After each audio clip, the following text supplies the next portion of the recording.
एक छोटी सी बात, एक चैलेंज मृतानंद को और छोरी को, दोनों को एक चैलेंज है मेरा। नेहा नवानी का यह चैलेंज और उसका रिप्लाई तुम्हें देना पड़ेगा और आम लोग भी इस चीज को समझ रहे हैं। तुम लोग कहते हो कि बापूजी की आवाज डबिंग करवाई जाती है, अर्जुन जबरदस्ती बुलवाता है, तो रेखा दीदी के शरीर त्यागने से पूर्व ही बापूजी 2-3 महीने पहले ही आगाह कर रहे थे, उससे भी साल भर पहले आगाह कर रहे थे। तो आज रेखा दीदी चली भी गई तो क्या ये भी अर्जुन बुलवा रहा था, या हमारे ब्रह्मज्ञानी जो पूर्व का भूत भविष्य वर्तमान सभी जांच लेते हैं उनके बाद बोला गया। तुम लोग गुरुदेव का हेलीकॉप्टर क्रैश हुआ, गुरुदेव बिल्कुल सुरक्षित थे गुरुदेव, तो ये क्या तुम्हारा मृतानंद कर पाएगा ये सब चीजें जिसके पीछे स्वामी और संत लगा रहे हो तुम लोग? अगर ये संत है तो मुझे मेरे बाल संस्कार के और जो भी मेरे गुरु भाई बहन बाल संस्कार और ऋषि प्रसाद की सेवा करते हैं, कई बाल संस्कार के बच्चे भी उनको बहुत प्रेम करते हैं, तो ऐसा मृतानंद अगर एक संत था, 4 चेले चपाटे तो दिखाए पीछे के जो इससे प्रेम कर रहे हैं और इसको गुरु गुरु गुरु मान रहे हैं, 4 भी चेले चपाटे नहीं, सिर्फ छोरी के चमचे जिनको वैसे ही गुरुदेव की संस्था तोड़ने में बड़ी रुचि है। मैं चैलेंज करती हूँ छोरी से भी, छोरी के चमचों से भी, क्या तुम्हारी छोरी का एक भी ऐसा वीडियो है, एक भी ऐसा वीडियो है जिसमें छोरी कहीं गर्व से बोल रही हो कि मुझे गर्व है मैं संत श्री आशाराम बापू की पुत्री हूं, या मुझे गर्व है मैं संत श्री आशाराम बापू की शिष्या हूं? एक भी वीडियो छोरी का ऐसा नहीं मिलेगा तुमको। और दूसरी बात, जो छोरी के चमचे और जो मृतानंद के चमचे, आज हर बापू जी के सत्य शिष्य ईश्वर की ओर पर आओ तो कमेंट सुन के गलत गलत व्यू पॉइंट्स आओ, मंगलमय पर आओ, रेखा दीदी ने मृतानंद बोला उसमें भी गलत कमेंट्स, जो इतने वो लोग अलर्ट है। क्या तुम लोग जब मेरे गुरु का कुप्रचार हुआ तब इतने ही सुप्रचार में अलर्ट थे?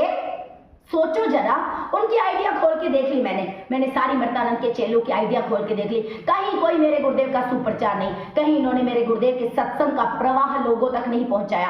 मेरे गुरुदेव का सत्संग दुनिया में तपे हुए लोगों को विश्रांति देने वाला होता है। तुम्हारे मृतानंद के चेले बने हो तो बनो, हमें कोई फर्क नहीं पड़ता, हमें कोई फर्क नहीं पड़ता, लेकिन मेरे गुरुदेव के सत्य शिष्यों को गुमराह भी तुम नहीं कर पाओगे जो सत्य शिष्य हैं, लेकिन जो आधे मूर्ख न घर के न घाट के हैं उन्हीं को तुम गुमराह कर पाओगे। पहले भी हमारे गुरुदेव तुम्हारे शिविर पे हंसे थे, अब फिर अपनी हंसी उड़ाने को तैयार हो जाओ।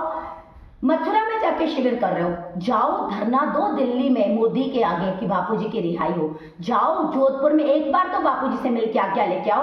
दुष्टों, अपने मन की मति चलानी है तुम्हें, अपने मनमुख कभी गुरुमुखता की बात समझ सकते हैं। गुरुदेव की वो कहानी याद करिए, गुरु भक्ति की सारे साधकों से विनती है, रामू की भक्ति की, रामू की भक्ति। रामू को कितनी बार गुरुदेव ने कहा, उसके गुरु ने गाड़ी लिया फिर गाड़ी छोड़ा, फिर गाड़ी लिया फिर गाड़ी छोड़ा, तो क्या रामू ने गुरु की आज्ञा नहीं मानी? हमारे गुरुदेव ने हमें ये कहानियां बताई हैं। जो कहे हमारे गुरुदेव अगर चिड़िया को कबूतर कहेंगे तो हम वो मानेंगे, हमारे गुरुदेव अगर कहेंगे गधी को पैर छू लो धो लो तो धोकर पिलेंगे, हमारे गुरुदेव अगर कहेंगे कि छोरी को मारो, छोरी के चमचों को भी लाठी ईंट जूते चप्पल दिखाओ तो हम वो भी करेंगे, क्योंकि हमारे गुरुदेव की आज्ञा हमारे लिए शिरोधार्य है। हाँ, हर आज्ञा हर एक भक्त हो सकता है नहीं मानता, लेकिन जहां श्रद्धा की बात है वहां गुरु वाक्य में श्रद्धा रखना ही एक सत्य शिष्य का कर्तव्य है। हरिओम, सावधान रहिए, सतर्क रहिए। फिर भी अगर आपको 15-16 को जाना है तो जरूर जाइए, क्योंकि प्रेत लोक में आपकी एंट्री हो चुकी है, और प्रेत लोक में जाना और गुरु को विमुख करना और गुरु को त्यागना, ये लोग तो तुम कब के कर चुके। गुरुदेव ने जब बोल दिया मैंने तुम्हारा त्याग कर दिया तो तुम्हारी मति भ्रष्ट होनी होकर ही रहेगी। करिए अपनी मति भ्रष्ट, निश्चित होकर जाइए, लेकिन बापूजी में जो श्रद्धा रखते हैं, जो बापूजी के सत्य शिष्य, वो एक भी तुम्हारे शिविर में नहीं आने वाला, चाहे कितने ही कॉल करवा लो, चाहे कितने ही अनर्गल झूठे मैसेज फैलवा लो, तुम्हारे मंसूबे कामयाब नहीं होंगे, क्योंकि तुम्हारे सर पे हमारे गुरुदेव का हाथ नहीं है। हरिओम।